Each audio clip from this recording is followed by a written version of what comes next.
अच्छा दोस्तों, स्टूडेंट्स को हम डिस्टर्ब नहीं करते। जैसा ही प्रोफेसर आबिद साहब हैं असांजा चेयरमैन आहिनि पैथोलॉजी डिपार्टमेंट जा। ये पैथोलॉजी माइक्रोबायोलॉजी जो क्लास हले पियो। अच्छा ठीक। कितने अरसे से सही ये प्रिजर्व किए हुए? सर ये तो मोर देन 30 ईयर्स। अच्छा 30 साल पुराने। 30 साल पुराने हैं। Maximum number of international student जो हैं वो लियाकत मेडिकल यूनिवर्सिटी में आए हैं और सेल्फ स्कॉलरशिप लेके यहाँ पे आए हैं। छठा में एग्ज़ाम हो रहा है तो वो यहाँ इस सेम टाइम पे वहाँ पे भी सेंटर्स हैं, वहाँ पे भी कंप्यूटर बेस्ड ऐसी लैब्स हैं।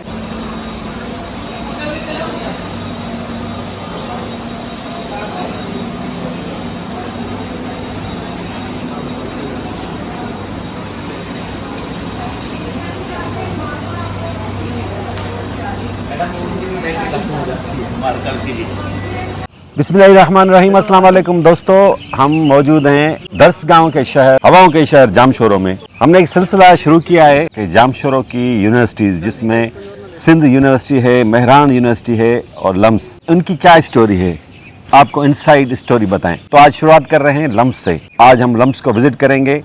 इस पहले पार्ट में मुख्तलिफ डिपार्टमेंट्स विजिट करेंगे और यहाँ के इंतजामिया से, स्टूडेंट से और ख़ास तौर पर यहाँ के वाइस चांसलर डॉक्टर इकरामुद्दीन उजन साहब से भी बातचीत करेंगे। अपने भाई का चैनल करें सब्सक्राइब। दोस्तों लम्स खां शुरुआत कयूं था। जेकॾहिं तव्हां रेस्पॉन्स ॾिनो, असां सिंध जी समूरिन यूनिवर्सिटीज़ जंहिंमें कराची, नवाबशाह, लाड़कानो ऐं जिते जिते भी यूनिवर्सिटीज़ आहिनि, तालीमी इदारा आहिनि, हैदराबाद में यूनिवर्सिटी आहे ऐं ॿिया जेके वॾा कॉलेजिस आहिनि, स्कूल्स आहिनि, उन्हनि खे तव्हांखे ॾेखारींदासीं त जीअं असांजो हीउ जेको एजुकेशन सिस्टम आहे उनजी असुल तस्वीर साम्हूं अची सघे।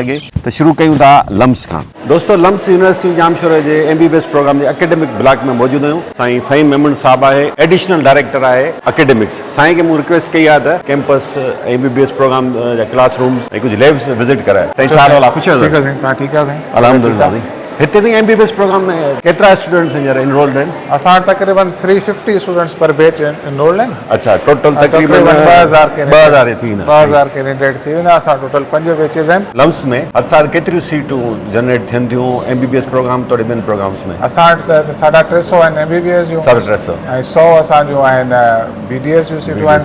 2 असांजा पंहिंजा ॿिया कॉलेज आहिनि, बिलावल मेडिकल ऐं ठटा, 100 सीटूं हुते आहिनि। ठीकु आहे। जेको क्लासरूम असांखे विजिट कराइजो।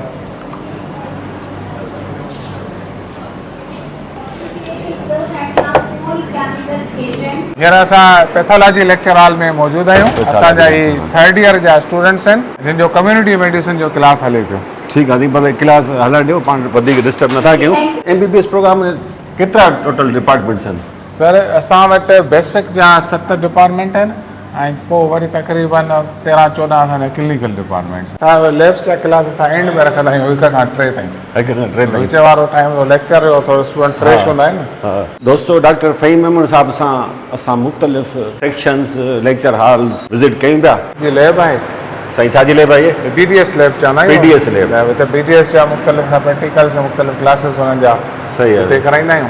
मतिलबु ओवरऑल हिकिड़ो व्यू पेश करण जी कोशिशि कयूं पिया। तव्हां लम्स इनसाइड ॾिसी सघो था असांजे चैनल ते। लम्स में सिर्फ़ु MBBS ऐं BDS न आहे, इन खां सवाइ ॿिया बि काफ़ी हींअर असां FCPS पोस्ट ग्रेजुएशन अलॻि आहे। अंडर ग्रेजुएट में बि असां वटि काफ़ी ॿियूं बि ॿिया बि असांजा पंहिंजा कॉन्स्टिट्यूट्स आहिनि। अच्छा, जंहिंमें असां D फार्मेसी करायूं था। D फार्मेसी न हाणे D था चवनि। अच्छा, D 5 इयर्स प्रोग्राम। अच्छा, हाणे 5 इयर्स थी विया आहे। हा, तो डॉक्टर ऑफ फार्मेसी आहे, डॉक्टर ऑफ फिजिकल थेरेपी आहे, वो 5 इयर्स प्रोग्राम आहे जंहिंखे DPT। अच्छा साईं, असांजे तालीमी इदारनि में स्कूल्स खे छॾियो, कॉलेजिस खे छॾियो, यूनिवर्सिटी लेवल ते बि तालीम ॾियण जो जेको तरीक़ेकार आहे उहो साॻियो रिवायती का पुराणो आहे। इनोवेशन छो नथी आंदी वञे? हींअर त रोबोटिक AI जो दौर आहे नी।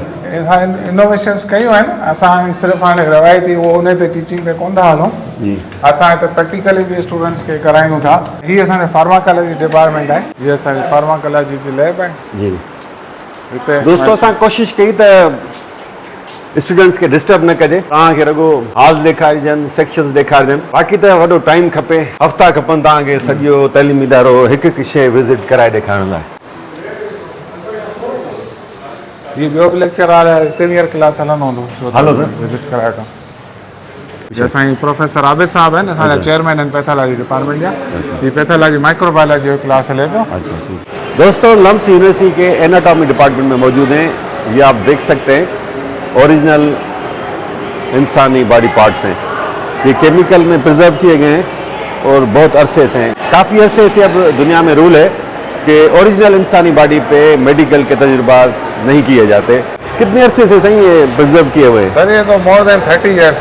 अच्छा, 30 साल पुराने। 30 साल पुराने हैं। अच्छा। तो इनको फिर हम साफ करते रहते हैं और मुख्तलिफ कलर्स देते हैं। ये कलर्स ओरिजिनल नहीं होते, ये कलर्स हम खुद करते हैं स्टूडेंट को आइडेंटिफाई करने अच्छा, के ये लिए। भी ओरिजिनल है? हाँ, ये ओरिजिनल है। बाकी जो कलर्स हैं ये आर्टिफिशियल हैं, क्योंकि हम नॉर्मल एनाटमी में रूल है, जो आर्टरी होती है वो रेड कलर होती है, जो वेन होती है वो ब्लू कलर होती है, जो नर्व होती है वो येलो कलर होती है। ये स्टूडेंट्स अपनी सेल्फ स्टडी कर रहे हैं मुख्तलिफ सेल्फ मॉडल्स स्टडी पे। में मसरूफ है ये हम और इनको ज़्यादातर मोबाइल पे मसरूफ है। ये हमारे पीएमडीसी में रूल है कि आप इनको दिन में 2 घंटे 3 घंटे सेल्फ स्टडी भी दें।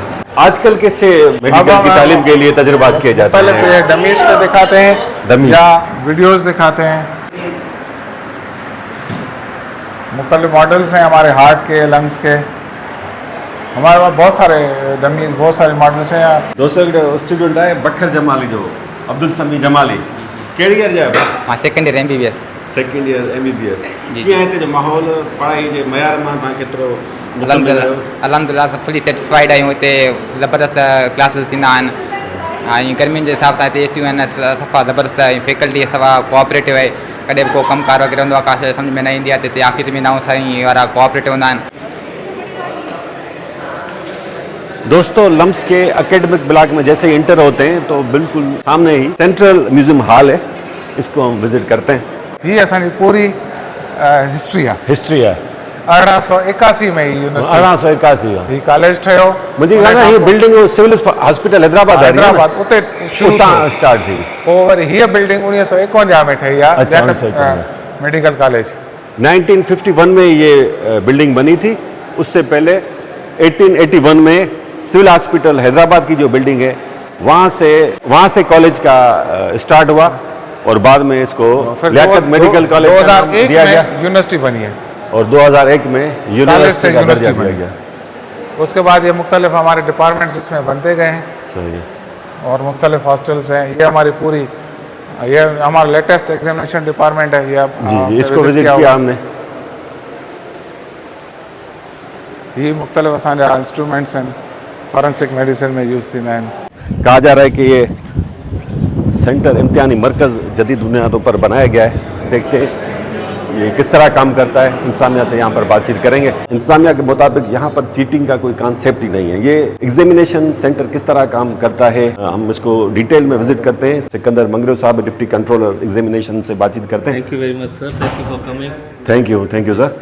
हमें ज़रा बताइएगा कि जैसे कहा जा रहा है कि ये पाकिस्तान का वाहिद कंप्यूटराइज एग्जामिनेशन सेंटर है, ये किस तरह काम करता है और चीटिंग से बचने के लिए क्या इंतजाम किए गए? देखें, ये जो हमारा एग्जामिनेशन सिस्टम है बिल्कुल ऐसा ही है कि पाकिस्तान का नंबर 1 हमारी यूनिवर्सिटी है जो सारी कंप्यूटर बेस्ड एग्जामिनेशन होता है हमारे यहाँ अच्छा पे। जी। कंप्यूटर बेस्ड ऑब्जेक्टिव, हमारे ऑब्जेक्टिव एग्जामिनेशन होता है, सब पूरा कंप्यूटर बेस्ड है। इसमें हमारे पास जो इस बिल्डिंग में कैपेसिटी है वो 500 कंप्यूटर्स की है। 500 स्टूडेंट्स सिंगल टाइम पे पेपर दे सकते हैं जी। हमारे पेपर्स इस तरीके से चलते हैं कि हमारे एफिलेटेड कॉलेजेस भी हैं। ठट्टा में एग्ज़ाम हो रहा है तो वो यहाँ सेम टाइम पे वहाँ पे भी सेंटर्स हैं, वहाँ पे भी कंप्यूटर बेस्ड ऐसी लैब्स हैं। अच्छा। जहाँ पे सेम टाइम पे बच्चे जो है ना वो बैठते हैं एग्ज़ाम में और एक जो टाइम मुकर्रर किया जाता है पेपर स्टार्ट करने का, उसी टाइम पे ही हर जगह पेपर स्टार्ट हो जाता है। उसी और एंड टाइम भी वही होता है, सबका सेम होता है।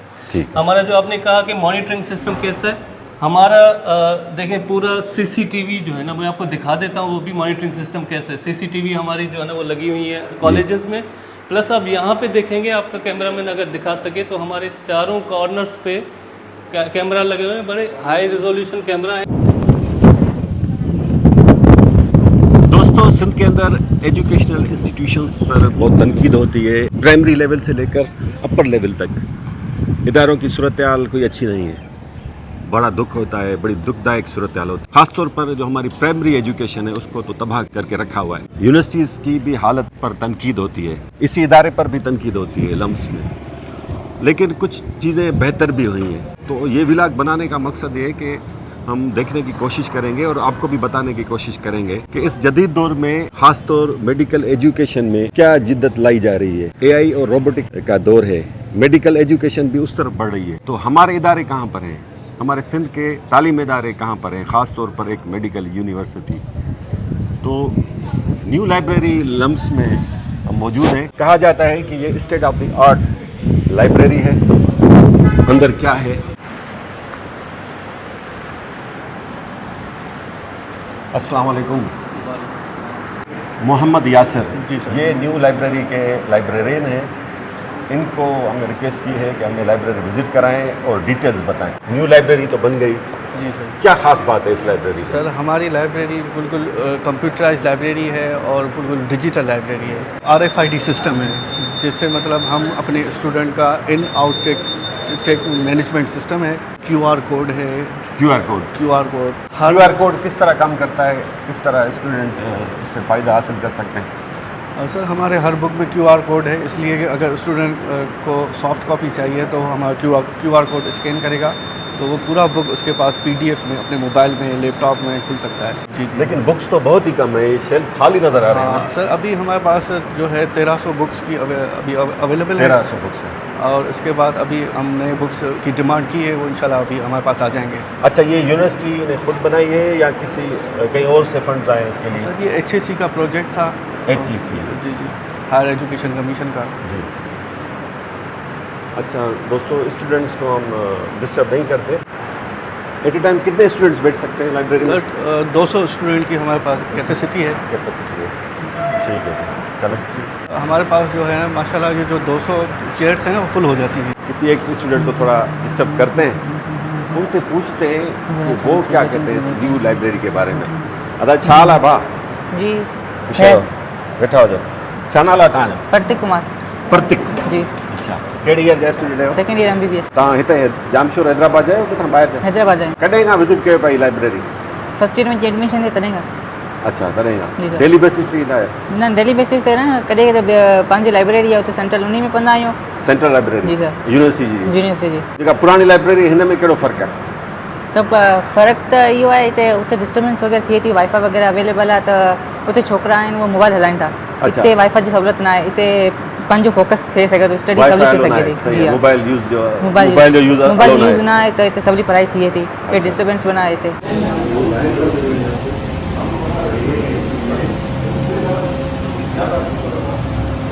डॉक्टर इकरामुद्दीन उजड़ साहब वाइस चांसलर हैं लम्स।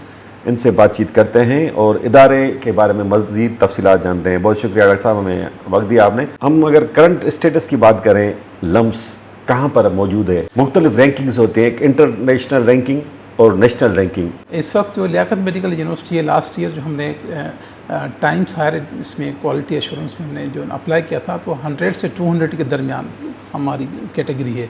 और इस वक्त अगर आप देखेंगे तो पूरी दुनिया से maximum number of international student जो हैं वो लियाकत मेडिकल यूनिवर्सिटी में आए हैं और सेल्फ स्कॉलरशिप लेके यहाँ पे आए हैं। तो कितने प्रोग्राम्स चल रहे हैं मेडिकल के, कितने एफिलिएटेड कॉलेजेस हैं, कितने कैंपस हैं और टोटल स्टूडेंट्स का नंबर कितना है? इस वक्त तकरीबन 8000 हमारे पास स्टूडेंट हैं। MBBS के अलावा हमारे पास अलाइड साइंसेस के स्टूडेंट्स भी हैं, कॉलेज ऑफ टेक्नोलॉजी है, डॉक्टर ऑफ फिजियोथेरापी है, डॉक्टर ऑफ फार्मेसी है, बायोमेडिकल इंजीनियरिंग डिपार्टमेंट है, पूरा इंस्टीट्यूट है बायोमेडिकल इंजीनियरिंग में, undergraduate as well as post graduation भी हमने स्टार्ट किए, जो higher education commission of Pakistan से रिकॉग्नाइज है।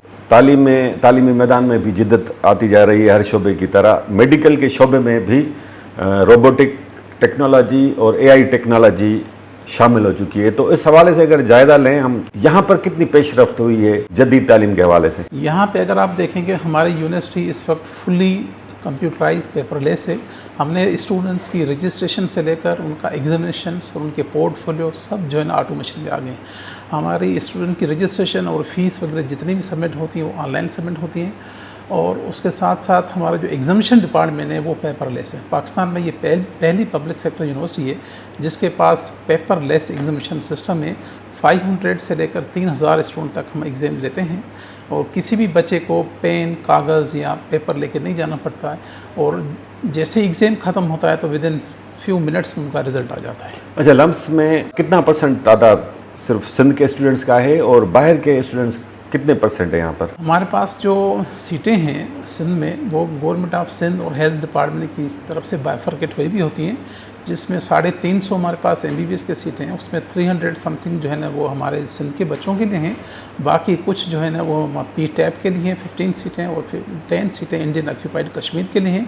वो जैसे भी फेडरल गवर्नमेंट और एक मिनिस्ट्री ऑफ इकोनॉमिक अफेयर्स वाले जो है देते हैं, तो उसके हिसाब से ये बायफर्केट कोई भी सीट। पहले भी आपसे बात हुई थी, उस वक्त आपका भी जैसे पैथोलॉजी डिपार्टमेंट से बेसिकली ताल्लुक़ है, तो आपने अपने एक विज़न का इज़हार किया था कि सिंध के अंदर ख़ास तौर पर पैथोलॉजी लेबॉर्ट्रीज बढ़ाना है इसकी तादाद। तो लम्स के अंडर में सारे सिंध के अंदर कितने पैथोलॉजी लैब्स अभी काम कर रही हैं, क्या एडवांस टेक्नोलॉजी लाई गई है?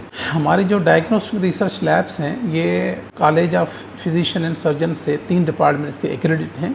FCPS हेमेटोलॉजी, FCPS हिस्टोपैथोलॉजी और FCPS माइक्रोबायोलॉजी की रिकॉग्नाइज हैं। FCPS माइक्रोबायोलॉजी के लिए हमने अप्लाई कर लिया है, इंशाल्लाह hopefully soon we will get the recognition. और हमारी जितनी भी दुनिया में जदीद टेक्नोलॉजी हैं, इक्विपमेंट हैं, वो सारे के सारे इन लैब्स में अवेलेबल हैं। और इन लैब्स का मकसद ये है कि इस लैब्स को कोई ग्रांट नहीं मिलती फेडरल गवर्नमेंट से या सिंध गवर्नमेंट से, ये सेल्फ सस्टेन प्रोजेक्ट है। इसमें जो लोग बेचारे हमारे काम करते हैं वही मेहनत करते हैं, और उस मेहनत के बावजूद जो वो पैसे कमाते हैं उनमें से उनको सैलरी व इंसेंटिव मिलता है। हमारी 80 से 100 के करीब पूरी लैब्स हैं पूरी सिंध में। और हम इस लैब में जो उसकी कास्ट है उनकी टेस्ट की, वो कम से कम है। पूरे पाकिस्तान में सबसे कम से कम हमारे लैब की कास्ट है। जितना हमारा ख़र्चा आता है उतनी हम पेशेंट से चार्ज करते हैं। हमारा मोटिव ये है कि हम जितने भी हमारे ह्यूमन बीइंग इंसान हैं, उन इंसान की हेल्प की जाए, उनके डोर स्टेप पे उनको अच्छी क्वालिटी की टेस्ट और सस्ते रेट पे मुहैया की जाए। अच्छा, क्वालिटी की अगर बात करें तो सबसे ज़्यादा आगा खान लैब्स को क्रेडिबल समझा जाता है, रेट्स भी बहुत हाई हैं, गरीब के पहुंच से दूर हैं। लम्स की लैब्स को कंपेयर किया जाए आगा खान की लैब्स की क्वालिटी के साथ, तो कहाँ पर खड़ी हैं लम्स की लैब्स? तो लम्स की लैब की क्वालिटी जो है एज इक्वल एज आगा खान है। उसमें कोई जो मशीनें वहाँ पे हैं वो सेम मशीनें और सेम जो है ना वो कंसल्टेंट वहाँ पे हैं, यहाँ पे भी है। उनका बहुत अच्छा सिस्टम है, हमारे पास भी अल्हम्दुलिल्लाह बहुत अच्छा सिस्टम है। और अगर आप रेट के हिसाब से देखेंगे तो बहुत ही कम रेट पे, क्योंकि हमारा मेन मोटिव जो है कि हम पूरे इंसानों को उनकी हेल्प करके उनको कम रेट्स पे उनके डोर स्टेप पे उनको ये इन्वेस्टिगेशन दी जाए, जिससे जल्द से जल्द उनकी बीमारी आइडेंटिफाई हो जाए, उसके बाद उसको इलाज मुहैया।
दोस्तों, सिंध की यूनिवर्सिटीज़ की गर्ल्स हॉस्टल्स को इनसिक्योर क्यों समझा जाता है?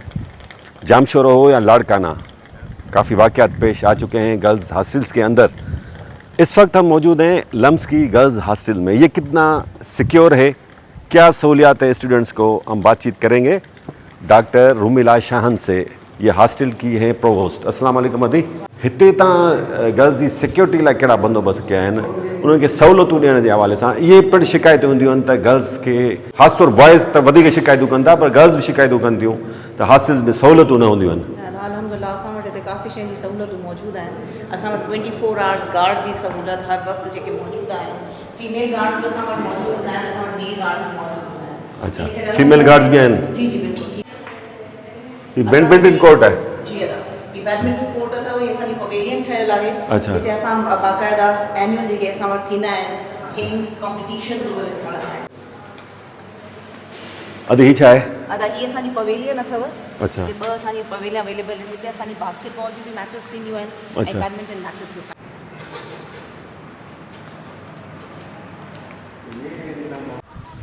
ये असांजी बीबी ज़ैनब हॉस्टल अथव ना। अच्छा, इन में माशाल्लाह। असांजी कंबाइंड स्टूडेंट्स आहिनि। अच्छा, हिन में असां वटि लाइब्रेरी बि हिते अवेलेबल अथव। लाइब्रेरी अलॻि आहे हिते? बिल्कुलु लाइब्रेरी हिते आहे। असां वटि असां वटि मैथ्स जी सहूलियत मौजूदु हूंदी आहे। सही है। तव्हांखे थोरो ॿाहिरां अंदाज़ो थी वेंदो।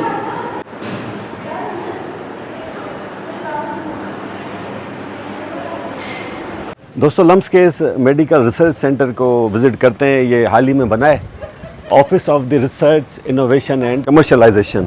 दोस्तों, डॉक्टर बनफ्शा मंजूर सैयद रिसर्च सेंटर की डायरेक्टर हैं। इनसे बातचीत करते हैं, तफसीलात जानते हैं। जॾहिं नयूं दवाऊं ठहंदियूं आहिनि या कोई एक्सपेरिमेंट्स कबा आहिनि न बीमारनि ते, जी। त उहो पहिरीं माउस मॉडल्स ते कबा आहिनि या ॿियनि एनिमल्स ते कबा आहिनि। जी। त हीअ असां वटि उहा फैसिलिटी आहे जंहिंमें असां इहे असांजा माउस मॉडल्स आहिनि। हिन में असां हिननि खे डिफरेंट बीमारियूं इंड्यूस कराईंदा आहियूं। अच्छा। ऐं उन खां पोइ जेके कुझु असां नए ड्रग्स ते कमु पिया करे त उहे उन्हनि खे वरी उहे दवाऊं ॾींदा आहियूं। सही। पोइ ॾिसंदा आहियूं त उन दवा जो असरु थियो आहे या न। अच्छा, रिसर्च लेब्स अॻु में बि हुयूं, रिसर्च थी पे। जी। हिन कहिड़ी जिद्दत आंदी आहे? छाकाणि त हाणे रिसर्च त वञी किथां किथे पुगी आहे। बिल्कुलु। असांजा इदारा अञा बि 50 साल पुठिते।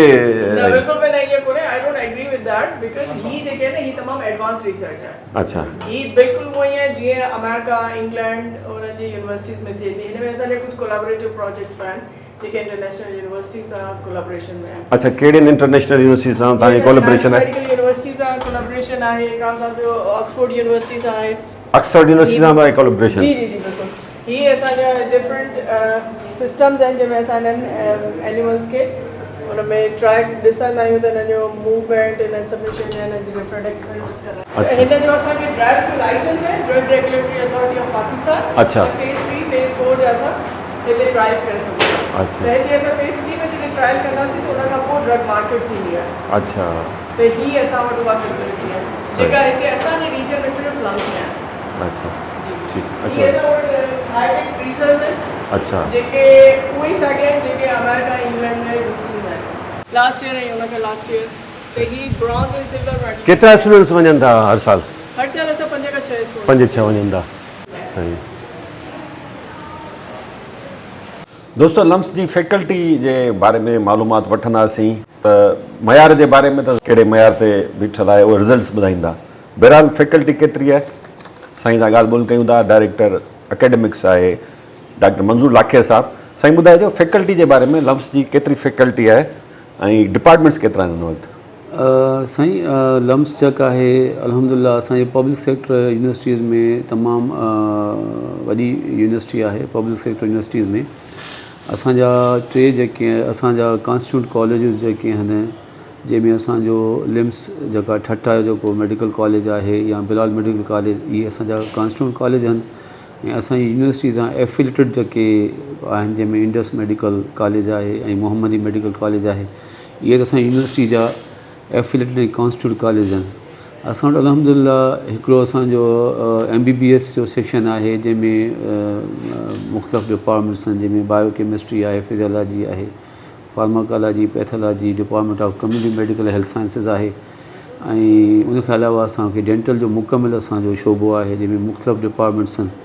ऐं उनखां अलावा असां जेके अलाइड हेल्थ साइंसिस जा जेके मुख़्तलिफ़ जेके आहिनि उहे कॉलेजिस आहिनि जेके असांजे as a part of LUMHS आहिनि, जंहिंमें असांजा नर्सिंग जो कॉलेज आहे, असां वटि फार्मेसी जो कॉलेज आहे, कॉलेज ऑफ टेक्नोलॉजी आहे जंहिंमें मुख़्तलिफ़ BS प्रोग्राम्स जेके थियनि था, इंस्टीट्यूट ऑफ जेको आहे सो फिजियोथेरेपी एंड रिहेबिलिटेशन आहे।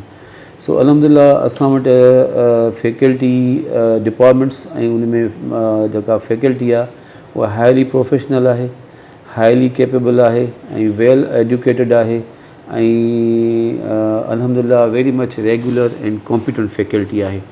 ऐं जिथे बि शॉर्टेज ऑफ फैकल्टी हूंदी आहे, सपोज़ को प्रोफेसर रिटायर्ड थिए थो या फैकल्टी में गुंजाइश आहे त एज़ पर रूल्स रेगुलेशन्स जेके आहिनि PMDC ऐं हेक जे अलहमदिल्ला वादी वाइस चांसलर साहब हर साल तक़रीबन फैकल्टी जी प्रमोशन्स बि थियनि था पिया ऐं गॾोगॾु फैकल्टी जी अपॉइंटमेंट बि थिए थी पई। अच्छा साईं, जेकॾहिं असां हितां जे तालीम जो मयार जाचूं परखियूं स्टूडेंट्स जे रिज़ल्ट खे मद्दे नज़र रखी, इहो कीअं परखिजे ॿियनि मुल्क जे ॿियनि यूनिवर्सिटीज़ जी भेट में? सर तालीम जो मयार जेको असां वटि जेको मयार ॾिसबो आहे ॿिनि शयुनि सां, त तव्हां वटि जंहिं इदारे में जेका असांजी तालीम हले थी पई, असां वटि जेको कैरिकुलम आहे उहो हिकिड़ो असां वटि हिकिड़ो रोड मैप हूंदो आहे स्टूडेंट्स जी टीचिंग जो।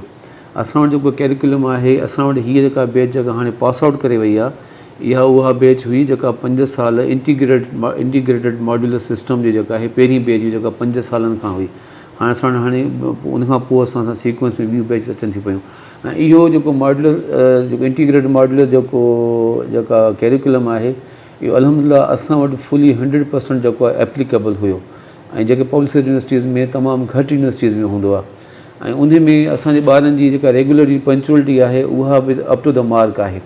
ऐं असां जेके रिज़ल्ट्स आहिनि उहे तव्हांजे अॻियूं में आहिनि, त अलहमदिल्ला असां वटि जेके ॿारनि जी जेका कॉम्पिटेंसी आहे उहा असांजे जेका असेसमेंट जा जेके मैथड्स आहिनि, जेको असांजो एडमिशन सेंटर आहे उहो हाईली इक्विप्ड आहे ऐं कंप्यूटराइज़ आहे, डिजिटलाइज़ आहे। छो त वादी वाइस चांसलर साहब जी जेका कोशिशि रही आहे त digital transformation of all the systems, त असां वटि अॻे में कंप्यूटराइज़ जेको आहे सो एडमिशन सिस्टम हुयो, वरी अञा हाणे उन सिस्टम खे अपग्रेड करण लाइ असां वटि जेको आहे LMS सिस्टम ऐं ऑस्ट्रेलियन कंपनी आहे उन सां MOU साइन थियल आहे। असां सॼी उन एडमिशन सिस्टम खे जेको आहे उन नए सिस्टम में आणण जी कोशिशि आहे। तो दोस्तों, हमने कोशिश की कि Liaquat university of medical and health sciences के बारे में ज़्यादा से ज़्यादा आपको मालूमात फराहम कर सकें। यहाँ का तालीमी मयार कैसा है, यूनिवर्सिटी के बारे में आप क्या सोचते हैं, अपने कमेंट्स में हमें ज़रूर बताइएगा। दोस्तों, जेकॾहिं तव्हां जामशोरे जी यूनिवर्सिटीज़ या समूरी सिंध जी यूनिवर्सिटीज़ ऐं ॿियनि तालीमी इदारनि वॾनि स्कूल्स तारीख़ी स्कूल्स बाबति ॼाणणु चाहियो था, त असां कोशिशि कंदासीं त वक़्तु ब वक़्तु तालीमी इदारनि बाबति असां पंहिंजनि विलाग्स जो सिलसिलो जारी रखूं। जेकॾहिं तव्हां वधि खां वधि कमेंट्स में ॿुधायो, पंहिंजी राय जो इज़हार कयो, त असां सिंध यूनिवर्सिटी ऐं मेराण यूनिवर्सिटी जा बि विलाग्स ठाहींदासीं। जेकॾहिं तव्हां सुठो रिस्पॉन्स ॾिनो ऐं असांखे लॻो त तव्हां तालीमी इदारनि बाबति ॼाणणु चाहियो था, त इंशाअल्लाह असां कोशिशि कंदासीं त बहितर खां बहितर विलाग्स ठाहियूं। जेके नवां दोस्त आहिनि पंहिंजे भाउ जो चैनल सब्सक्राइब कनि। वॾी महिरबानी, माशाअल्लाह।